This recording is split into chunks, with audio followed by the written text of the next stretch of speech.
described as the crime of the century. When Mosul fell to Daesh in June 2014, the Takfiri terrorists advanced south of the Tigris River to seize the hometown of toppled Iraqi dictator Saddam Hussein, Tikrit. Just outside Tikrit was Camp Speaker, a large Iraqi army base packed with cadets. The terrorists surrounded the base, led the captured recruits to a compound of Saddam's palaces in Tikrit, lined them up and gunned them down one by one. Iraq has executed some 36 of the perpetrators whom Baghdad says were involved in the gruesome atrocity. The Iraqi president has ratified the decree to execute terrorists whose hands were stained with Iraqi blood and were behind the killing of innocent Iraqis in Camp Speaker. These criminals killed over 1,700 Iraqi army cadets and breached all human rights norms. Iraq Minister of Justice has confirmed the convicts were executed at Al-Hut prison in Nasiriyah, in the southern Iraqi province of Dhikar. In April 2015, the Iraqi forces retook the city of Tikrit from Daesh terrorists. Iraqi authorities exhumed hundreds of bodies from mass graves which were discovered at the hills of Tikrit's liberation. Around 2,000 Iraqi army cadets, new recruits, were killed in cold blood, and their killing was documented and made viral. Punitive measures must be taken against those who stood behind this heinous crime to give peace to the families. This is the first batch to be executed, but the judiciary says it will not be the last. The Speaker massacre has been described by Human Rights Watch as the largest reported incident of killing en masse by Daesh in Iraq. Iraqi Premier Haidar al-Abadi has vowed to expedite the execution of those convicted in terrorism cases following Daesh's bomb attack, which targeted Baghdad last month, claiming the lives of more than 300 people. Many believe the move aims at deterring deadly terror attacks and comes at the heels of continued pressure by the families of the victims. Altaf Ahmad, Press TV, Baghdad. It was another violent weekend in Chicago. 57 shootings. That is more than 1 an hour. 5 of the victims died. Dean Reynolds now on a new strategy to try to stop the violence. With murders this year up 50% over last year, shots fired, child shot, and with an increasing number of children counted as collateral damage, the Chicago police are now launching precision raids to sweep up repeat offenders who they say are responsible for much of the bloodshed. Tony Riccio is chief of the Organized Crime Unit. The route we took is attacking them through the sale of narcotics. Narcotics is what funds these gangs. It funds the operation. It provides them with money to buy the guns that are used to shoot at rival gang members, and in some cases now, as we've seen, to shoot at police officers. 61 of the 101 people arrested early Friday were documented gang members, the police said. And Superintendent Eddie Johnson says in all, there are about 1,400 repeat offenders driving the violence. These are people that's choosing this lifestyle. So imagine if we could eliminate half of those people, where our gun violence would be in the city of Chicago. Until we let them know that we're serious about it, they're going to continue to do what they do. But even with this new dragnet strategy, the mayhem continued this past weekend. A 14-year-old boy, Malik Causey, was among the 8 killed. An 8-year-old girl, Jamia Barnes, among the 49 wounded. She was shot at a vigil for the 14-year-old. The kids don't even stand a chance. Ashake Banks took Jamia to the hospital. It was 4 years ago that Ms. Banks' 7-year-old daughter, Heaven, was shot to death while she sold candy on a sidewalk. I had to relive that all over again. I just couldn't see another baby losing their life, and I'm so sick of it.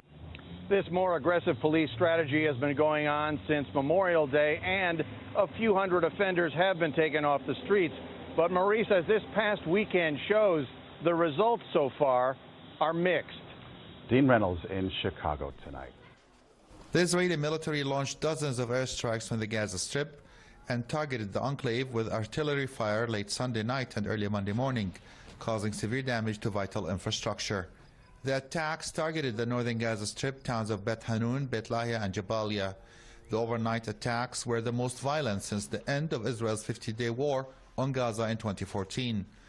Renewed Israeli violence has raised concerns among the people of Gaza that Israel is planning another war on the coastal region. The attacks were too close for comfort for the shell-shocked Palestinians. We were sleeping inside our home when all of a sudden a drone fired a rocket that exploded across the street.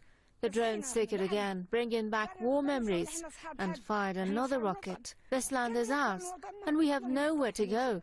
Analysts say the intensity of the attacks show a new level of aggressive strategy by hawkish Israeli Minister of Military Affairs, Avigdor Lieberman. The recent Israeli bombardments on Gaza were the heaviest since 2014 attack. This time, Avigdor Lieberman wants to leave his mark on the Israeli operational level. Palestinians in Gaza, especially the children, are still reeling from the 2014 war. The last 3 Israeli wars on Gaza were preceded by warmongering rhetoric by Israeli officials. I was terrified when the bombing started and I just wanted to escape to somewhere safe. My niece started crying and her mother was unable to calm her down. We just ran out of the house not knowing where to go.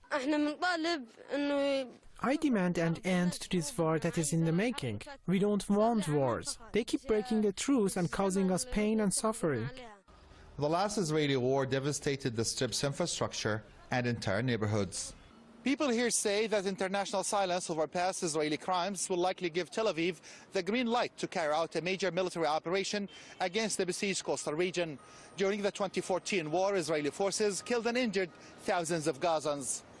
Ashraf Shanan, Press TV. Next tonight here, the search for a suspect seen inside a home on a nanny cam holding a high-powered assault rifle during a robbery. Authorities now believe the same suspect has struck 3 times. Here's ABC's Steve Osunsami. Georgia police tonight are hoping that this surveillance video from a nanny cam will lead them to this alleged armed robber accused of terrorizing homeowners in Atlanta.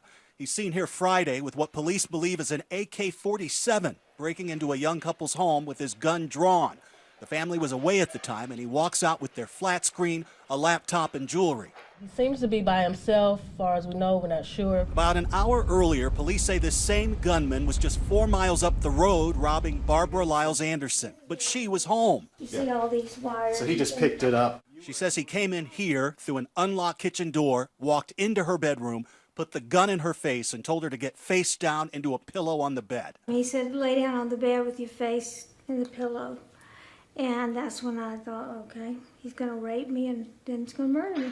Police think the same suspect robbed a woman in a park a week ago. They're producing a police sketch tonight.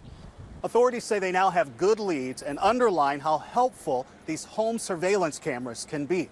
David? We turn now to the developing headline in the West, a raging wildfire out of control in Washington state, and a tornado now confirmed here in the Northeast. Several major fires erupting around Spokane, Washington, thousands of acres lost in just a few hours. Firefighters battling flames on the ground and from the air, families forced out. Many now wondering if their homes are still standing. Ginger is here with more on the tornado and a new tropical system, but first, Clayton Sandell on the fire lines tonight. New fires tonight supercharged by an old enemy. 35-mile-per-hour wind gusts pushing monster flames from 7 major blazes in Washington state. Gone up in flames. It's a gut wrencher. It hurts. J.J. Anderson grew up in this area near Spokane. He says the 3,500-acre Yale Road fire was moving too fast to save the homes of some of his neighbors. Whatever was here for their memories, all gone with nothing to show. This wildfire has turned the landscape into a smoky apocalypse here, and you can see that all of the cars that weren't driven out ended up like this. With so many fires chewing up western states, resources are stretched thin. Everybody shares and you do the best you can with what you got. Hundreds of people in Washington are now evacuated, but in places like California, the news is slightly better on the aggressive Blue Cut fire that destroyed more than 100 homes. That's like crazy right there. And shut down a major interstate. All evacuation orders have now been lifted. Here on this fire just south of Spokane, 10 homes were destroyed, including this one, and firefighters still have a long way to go before these fires are under control. David? Clayton Sandell in Washington State for us. Clayton, thank you. And across the country tonight, millions of Americans dealing with the aftermath of severe storms. At least 10 confirmed tornadoes now from the Midwest all the way over to New England. A twister hitting Concord, Massachusetts today.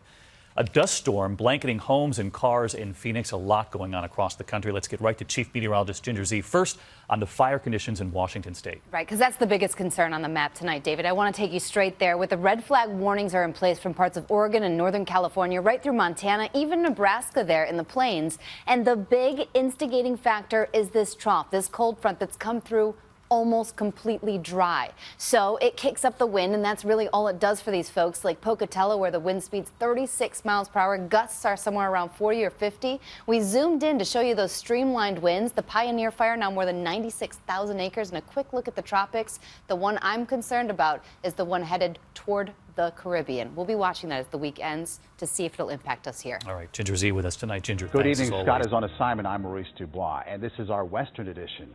The reopening of school today in Miami came with more than the usual first-day jitters, with mosquito-spread Zika infections in the area, up to 37 now. Parents worried about the kids they sent out the door and off to class. And teachers skipped right past the ABCs and started with Z for Zika. From Miami, here's David Begnaud. 7,600 students in Miami-Dade County started the new school year today inside of a Zika zone. And what is Zika? What's at the second part of the name for Zika? It's the Zika what? Virus. The science of the mosquito-borne virus was a part of the first day's lesson plan at this middle school in Wynwood. Students in the Zika zones were offered free protective clothing and insect repellent. Alberto Carvalho is superintendent of schools in Miami-Dade County. How many kids were wearing the protective clothing? I actually saw a lot more kids, considering it is very warm, wearing long-sleeve shirts than was typical.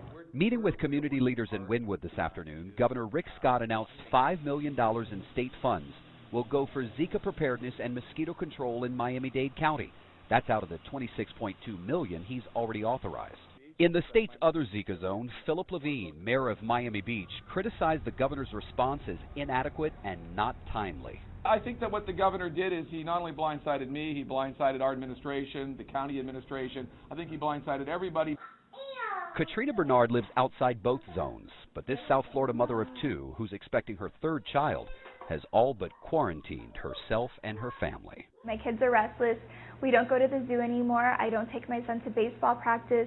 To the person who says, he may be a little overreacting. I think my baby's life is more important than my comfort right now.